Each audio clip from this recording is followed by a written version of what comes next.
Welcome to the Miscarriage Hope Desk Podcast, where we help women struggling with recurrent pregnancy loss by sharing stories of hope and interviews with experts in the field of fertility and miscarriage. If you want to download our free lab checklist, go to miscarriagehopedesk.com/labs. Again, you will go to miscarriagehopedesk.com/LABS to download your free checklist. If you want to connect with others going through recurrent miscarriage, please check out our show notes for a link to our Facebook group. Now I'm going to hand it over to your host, Laura Bowder, for today's episode.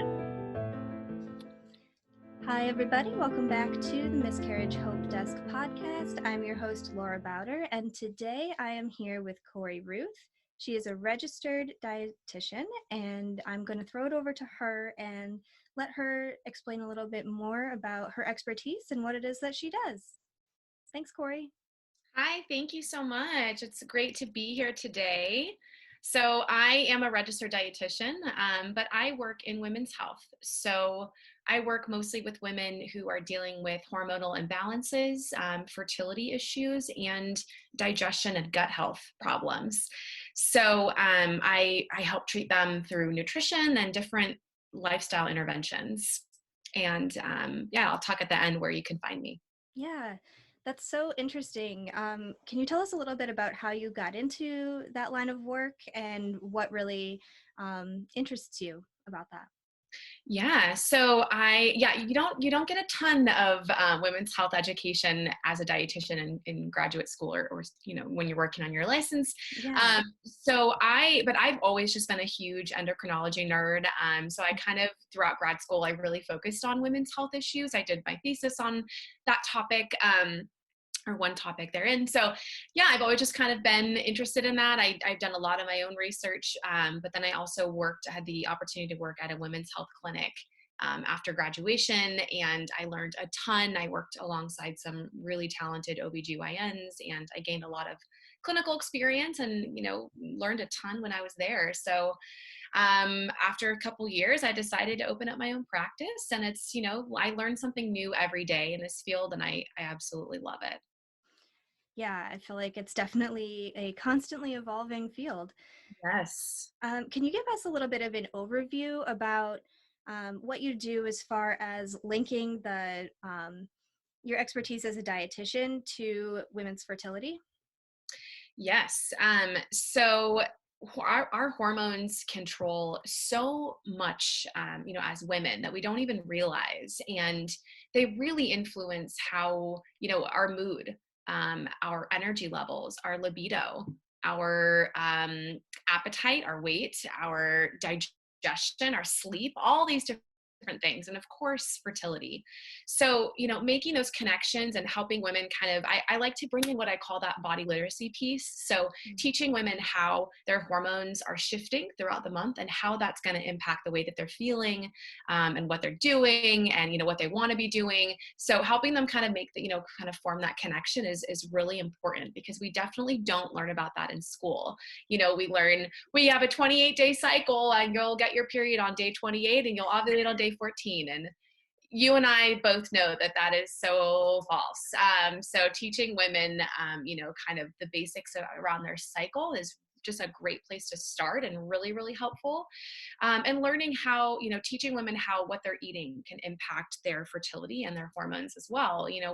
What we're putting into our bodies definitely has an impact on what our hormones are doing, especially if you have some kind of hormonal condition, like maybe you have PCOS, or maybe you have Hashimoto's or hypothyroidism or endometriosis. All of these things are connected. So teaching women what to eat throughout each phase of their cycle is also a great tool that I employ in my practice. So, what nutrients to eat at different phases to help optimize their hormones throughout the month. Yeah, and we want to be really clear, Cory and I, when we have this conversation, when we were speaking before the interview, just for clarity, like, we're not going to recommend anything as far as like, if you eat this one thing or don't eat this one thing, it's directly linked to miscarriage. But we thought it would be really great to have a conversation about her expertise as a dietitian and then linked to fertility generally. I don't know, Cory, if you have anything else you want to say about that, that piece. Definitely. Totally. Yeah. And I totally agree. And I wish there was one thing I could say, but unfortunately nutrition is more nuanced than that, and bodies are more complex than that. Mm-hmm. So it's really just about getting a good foundation nutrition wise, and going from there. So we can definitely talk through that. Absolutely. So when you're working with women who might be struggling with infertility or something along those lines, what kind of things do you work through with them? Like, what kind of questions might you ask? What things might they be thinking about? And what should our audience maybe consider as they're thinking through their own nutrition and how that might be linked to their own fertility? Yeah, so it really depends on if they do have like a diagnosis, then I kind of tailor a nutrition plan towards that. For instance, if they do have PCOS, which does put you at a higher risk, it's not huge, but it does put you at a higher risk for miscarriage. We focus on very specific things when it comes to blood sugar balance and your adrenal health, all that good stuff. So it just kind of depends on the person, but yeah, I would say when it comes to dietary choices, we focus a lot on antioxidants. We focus a lot on blood sugar balance, no matter what you've got going on. We focus a lot on eating a variety of different foods and, all the colors of the rainbow, and making sure that your proportions of your different, what we call macronutrients, so protein, fat, carbohydrates, are set up in a specific way. We work on other things like sleep hygiene, water intake and hydration, gut health, and what's going on bowel movement wise. And then we also focus on stress reduction a ton. So self-care, stress release. And then we also go quite a bit into cycle tracking. And cycle tracking is something that I think is a wonderful tool for all women, whether or not fertility is even on their mind, but especially for my patients who are trying to conceive, helping them understand how to track their cycle and giving them different suggestions for different devices that can help them do that, sort of in this what we call femtech world, and allowing them to understand where they are in their cycle. It kind of allows us to zoom into that. That my door just shut the wind. To zoom into, where that fertile window is and help identify when ovulation is going to happen. So when is the best time to have intercourse, So cycle tracking can be really helpful there. And then again, it kind of brings in that body literacy piece when oh, okay, I'm in my follicular phase. Oh, that's why I'm feeling so good. That's why I'm feeling so energetic. So, understand using that information, the hormone wise to kind of help inform how we're feeling. So I kind of bring all components in. I am a dietitian, but we don't just talk about, almonds and bananas. There's all kinds of things that, that play a role in what our hormones are doing and how that impacts our fertility. So we go quite a bit into other aspects of care as well. Yeah, and I think that's really important. First of all, just to recognize that there are so many different factors. And then also what you were saying about really being conscious of where you are in your cycle. Obviously isn't really going to necessarily impact whether or not you're going to have a miscarriage, but it does impact the likelihood that you will get pregnant. Totally. Exactly. Yes, totally. 100%. Because if you're focusing on the fact that you are most fertile around day 14, that is often not true. Exactly. Right. So maybe you could share a little bit of advice about tracking your cycle, how somebody might do that if they're looking to conceive. Sure. So there's different devices out there. And what you're going to start with, or what you're going to be using is what we call a BBT thermometer, basal body temperature thermometer. And these are specific thermometers. They're not the kind that you can use, when you're sick. They have an extra decimal point. So they're going to pick up more subtle changes in your temperature. So you're going to get one of those. There's all kinds of different devices on the market. The BBT thermometers are typically, you wake up at the same time every morning and you take your temperature. So it can be a little difficult if you are somebody who has a kind of crazy, more erratic schedule.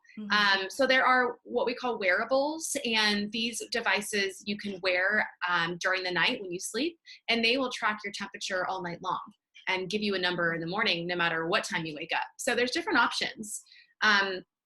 But using and each one kind of works a little bit differently, but basically you're looking for a temperature shift.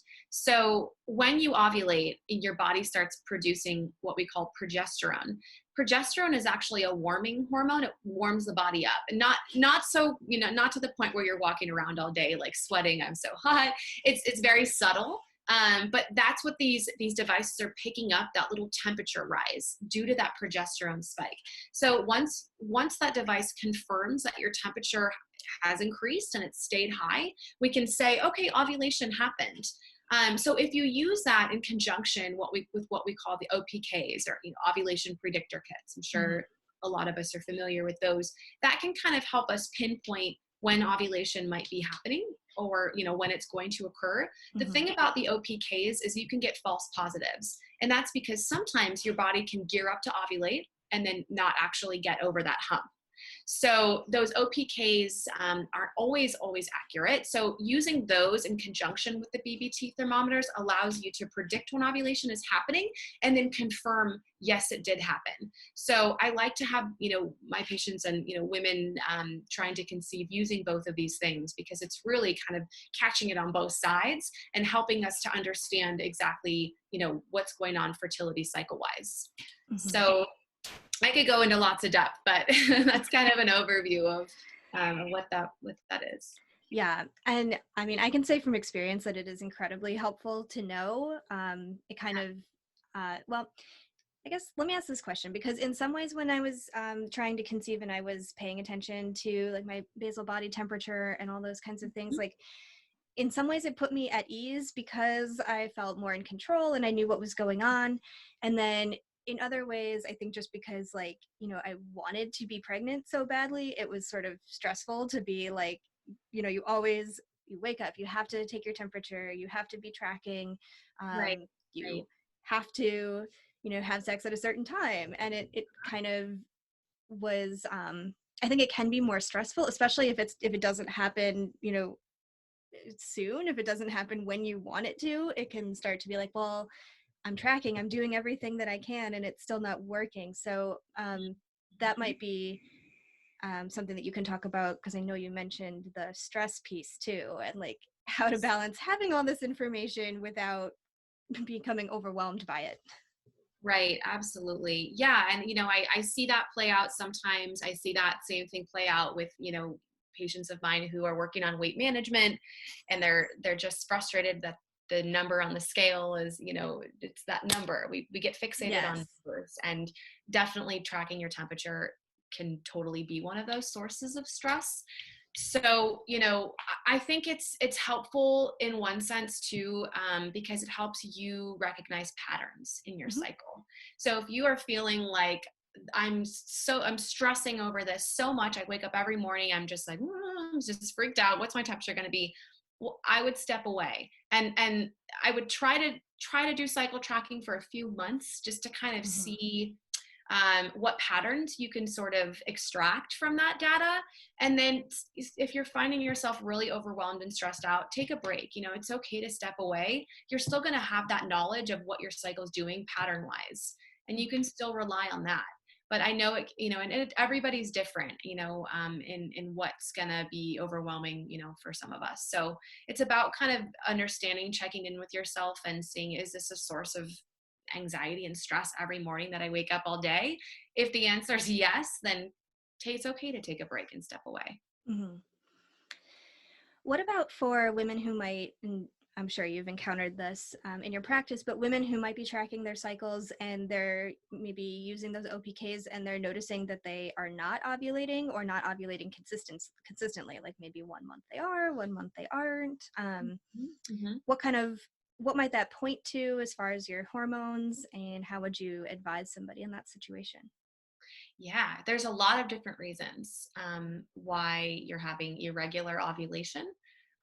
One of the biggest reasons is PCOS. That's kind of the hallmark, well, one of them, of polycystic ovary syndrome. So if that's happening consistently for you, I would definitely go get some lab work done. With PCOS, we're looking at different hormone levels, but also we're doing an ultrasound and we're testing your sugar, we're doing like a glucose test. And so there's all kinds of things there. Thyroid issues can also cause ovulation issues. Your weight, if you are, and stress is kind of playing a role in that too, but your weight is, if you are losing a lot of weight quickly, or you're over exercising or not eating enough, any kind of combination of those, ovulation will start to get a little bit wonky. So looking at that too, if you've lost a bunch of weight recently, and if it was kind of relatively quick, that definitely can play a role. Stress absolutely can delay ovulation. So you can go 2 months without having a period, and then boop, there it is.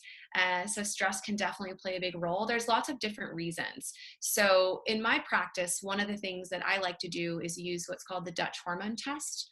I don't know if you guys have talked about it on this podcast before. No? No, Okay. not yet.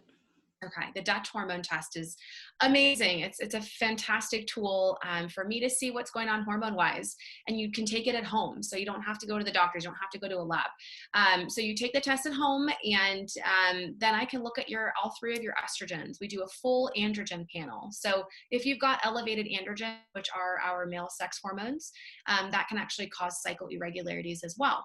So we're testing for not just testosterone, but all kinds of things. We're looking at epitestosterone. We're looking at DHT, androsterone, all kinds of stuff.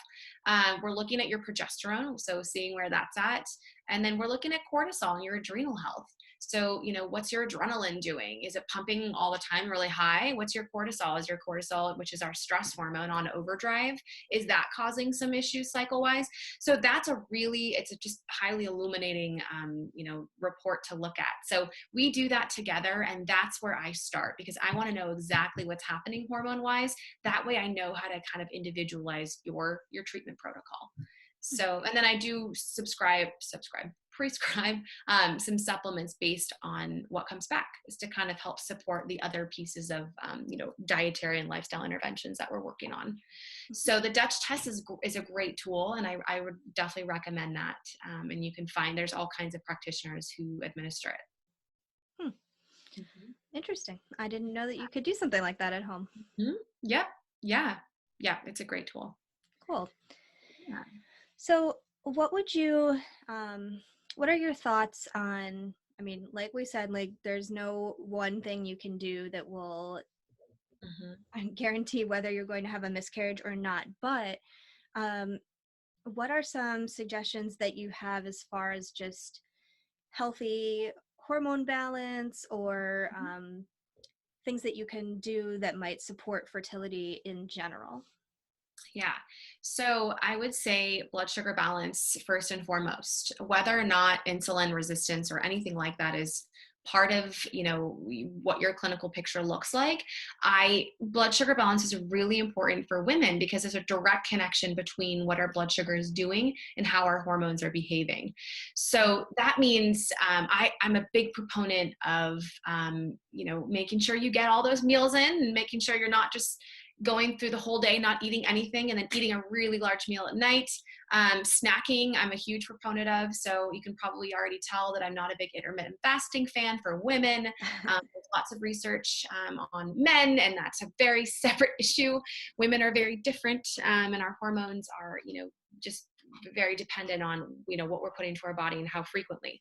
So starting the day with breakfast, and breakfast should include some protein and some fiber. So, kind of standard American diet, we tend to do things like, a croissant or a bagel or a donut or cereal, something carby, or oatmeal. Those are, those are okay, but you want to add some protein and fiber in there too. And that's going to get your blood sugar started off on the right foot. First thing that you put into your body, if you think about the word breakfast, you're literally breaking a fast, right? So you're going a long time without eating. So what you're putting into your body first thing is really important. So if you want to do eggs with avocado is a great source of fiber. You could do raspberries, a great source of fiber. You could do a smoothie with protein powder. You can do oats and maybe add some protein powder, stir it in. we call it oatmeal. So adding some protein there, and then any way that you can get some veggies in the morning, if you want to saute some, your eggs and tomatoes, or add a handful of spinach to your smoothie, trying to sort of get those two nutrients in the morning. And then snack wise, I always recommend snacks that are, have some kind of protein or fat or fiber in them. That way you're kind of keeping your blood sugar steady in between meals, and you're not going a really long time without eating and then overeating after, at that point, or, eating a lot and then your blood sugar spiking. So, there's kind of these big peaks and valleys that can happen. And our goal is to keep blood sugar kind of steady Eddie the whole day. So that's one. And then fat intake is really important for women. Our hormones, our sex hormones are built from cholesterol. So fat is very important. So adding in some, and we always say healthy fats, but saturated fat is important as well. Not all saturated fat is bad. We do need some amount. So don't feel like you're afraid of ever eating a steak because of the saturated fat content. Should you eat it all day for 3 meals a day? No, but, so it's getting in some of the saturated fats as well as the what we call monounsaturated fats, which are the healthy fats. So avocado, all kinds of stuff like that. So nuts, seeds. So all these are important. So any opportunity that you can add a little bit of extra fat, whether it's, coconut or coconut oil or fatty fish, olives are a good source. You could do cheese. You could do nuts and seeds. Like I said, there's all kinds of sources. So adding that in. Antioxidants, super important. That's why we always harp on eating fruits and vegetables, and each fruit and vegetable is its own color, or is a separate color because of its separate phytonutrient profile. So basically each fruit and vegetable contains different phytonutrients, and your body, especially when you're trying to conceive, is craving all of these little micronutrients. So giving yourself all different kinds of fruits and veggies versus just, we all have our kind of go-tos that we get, some months I'll be really into carrots, other months I'll be really into peaches, and that's great. But trying to get a variety to kind of get all those little micronutrients in. And what those antioxidants do when it comes to fertility is they help what we call fight against free radicals. So any kind of damage that's going on, that those fruits and vegetables, or antioxidants are in other things like nuts and seeds too, but what they do is they go in there and they fight against some of that damage, and they literally help repair your body and get your body set up for fertility and pregnancy. So super important. And I challenge you to, next time you go to the grocery, or I guess order groceries, or pick them up, or pick a different fruit and vegetable that you've never tried. What's something that you've always looked at and you thought, I don't know how to cook that. Google it, look it up, cook that, get that variety in. The other thing that antioxidants can help do is help fight against endocrine disruptors. So we encounter in our daily lives, I'm looking around my room and I'm seeing like 10 different pieces of plastic in here. We encounter all kinds of environmental toxins, whether it's our makeup, our lotion, our cleaning products, what we're scrubbing our windows with, all kinds of things. Our deodorant, our toothpaste can potentially have what we call EDCs, endocrine disrupting chemicals. And, it's dose dependent, but these can build up over time, especially if we're continuously exposing ourselves to them. So antioxidants help fight against some of the potential damage that these things can cause when it comes to our hormones, namely estrogen. So that's fruit and vegetables are an extra protection against some of those environmental toxins as well. So I would start there: blood sugar balance, fat intake, and working on antioxidant intake, trying to get as many of those phytonutrients as possible. Yeah, I think that's great advice. And so those are just some things that are supportive for women's, overall health, and then reproductive health specifically. Definitely. Mm-hmm. Okay. Yeah. And what might you suggest for our specific audience? So women who have experienced recurrent miscarriage, I know that as we've continued to say, like there's no one thing that you can tell our audience, but just maybe some general pointers or things that they could, questions they could ask themselves, or questions they could ask a professional to maybe see if there might be a hormonal imbalance or some other reason, or something that they could something they could look at with a professional?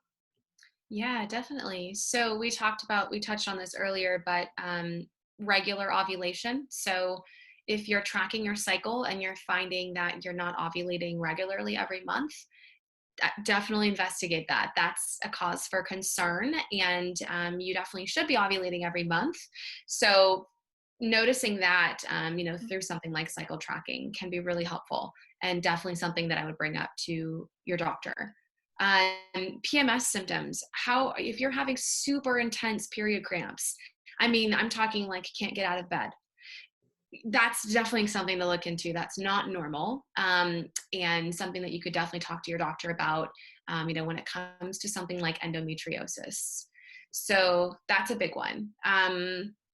And then other PMS symptoms, are you feeling like are you getting night sweats? Are you getting hot flashes? Are you having intense insomnia before your period? Are your breasts super, super sore? Are you feeling crazy moody? Really bad cravings?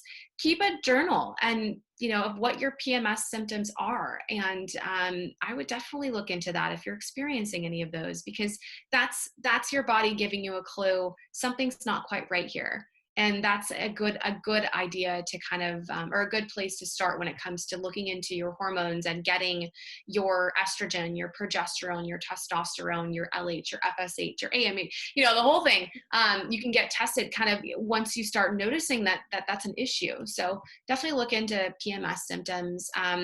Really bad fatigue. I would look into potential thyroid issues, when you've been actively trying to lose weight and you're not getting anywhere, and you've been, maybe you've been working with somebody who does that for a living and you're still not seeing any changes. That is a potential sign that we've got something going on hormone wise that we can address. Some kind of imbalance there. Let's see. Fatigue, bowel movements and digestion. Your hormones and your gut health are intricately connected. So if you're having really bad gut health issues, whether that's constipation, diarrhea, gas, bloating, nausea, heartburn, that's something to look into as well. They're not isolated. The body everything's connected. So taking a look into that, and kind of getting your hormones tested if you're feeling consistent gut health issues as well could be helpful. When it comes to fertility, I know it sounds like fertility and digestion, but they really are connected. Sometimes when patients that I've had, that have had recurrent pregnancy loss, we see issues with methylation. There might be like an MTHFR mutation. There could be some estrogen, what we call phase 2 detoxification or methylation issues happening. So that's something that I would look into as well. I've seen that several times. Mm-hmm. That's great advice. Thank you. Absolutely. Is there anything else that you want to share with the audience as far as your areas of expertise and what might be going on with their fertility? Gosh, yeah, I guess I could talk for like 6 days. There's lots. Yeah. I would first recommend just getting, if you're feeling like something might be off, getting some testing done. And, you might have had all different tests under the sun at your doctor's office. But I do recommend, something like the Dutch hormone test. See what your adrenals are doing. Yeah. Your adrenal function is super, super connected to your reproductive capacity and your hormones and your fertility. So something like the Dutch test could be really helpful to kind of help you see what's going on adrenal wise and stress wise. And if that's an area that needs to be improved upon, then what to target. So getting some testing done, baseline testing, focusing on a fertility-friendly diet. There's all kinds of great resources out there for free, especially, and I just say this because I'm on there all the time for work, but Instagram has so many wonderful resources for fertility and helping to educate women on what to eat. Sperm health, don't forget about your partner. It takes 2 to tango. So, getting your partner's sperm analysis done and seeing what's going on there. There are specific dietary changes that your partner can make in order to improve his sperm. And, he could definitely be taking some of those steps along with you. So getting on a high quality prenatal vitamin is always a good idea. And then, it kind of goes more specific after that, depending on what you've got going on. But, it would be nice to find somebody to work with who can help guide you through that, because it is so individual. We've all got our own bodies, quirks and different things that need to be addressed. So if you're able to work with somebody, I would recommend that, because it can be so helpful to get that individualized treatment plan and guidance, versus just kind of going on Dr. Google and seeing what's wrong with that, but seeing what's, what might be helpful. It's more helpful to know what is going to be helpful for you. So, I would kind of just start there, and, dietary wise, focusing on blood sugar balance, amping up your healthy fat intake or fat intake, and really working on getting those antioxidants in is kind of a nice place to begin when it comes to dietary changes. And then we also want to look at, sleep hygiene, hydration. Are you getting 8 hours of quality sleep per night? If not, we got to work on that. Hydration. Are you drinking enough water throughout the day? Are you drinking, I tend to start at 72 ounces, and that doesn't include tea or sparkling water or anything else. That's pure fresh water. So hydration wise is a big one. Are you eating enough fiber? I typically recommend about 35 grams of fiber every day.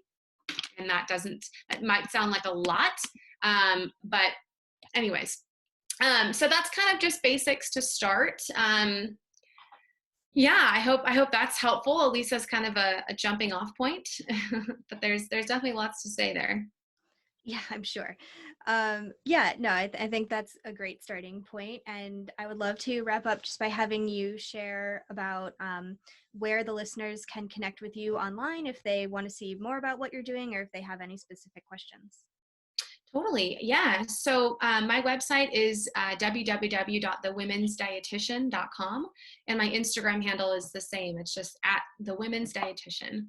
And that's probably the best way to find me. I do post pretty much daily on there about all things hormone balance, fertility, digestion. So definitely check me out there. Come over and say hi. I would love to meet you.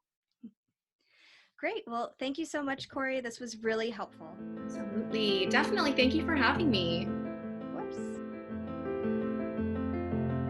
Thank you for joining us today. And don't forget to check out our show notes for details on joining our Facebook group and for following along on Instagram.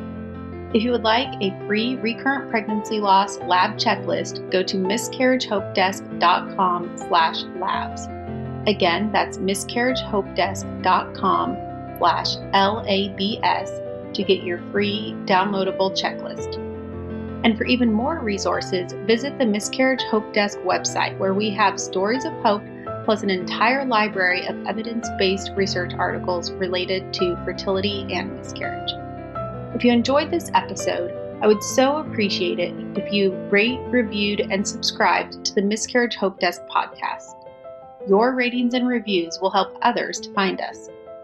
I want to wrap up by saying that if you are going through a miscarriage, my heart goes out to you, and as difficult as your experience may be, I want you to know that you are not alone and that you will find a path forward.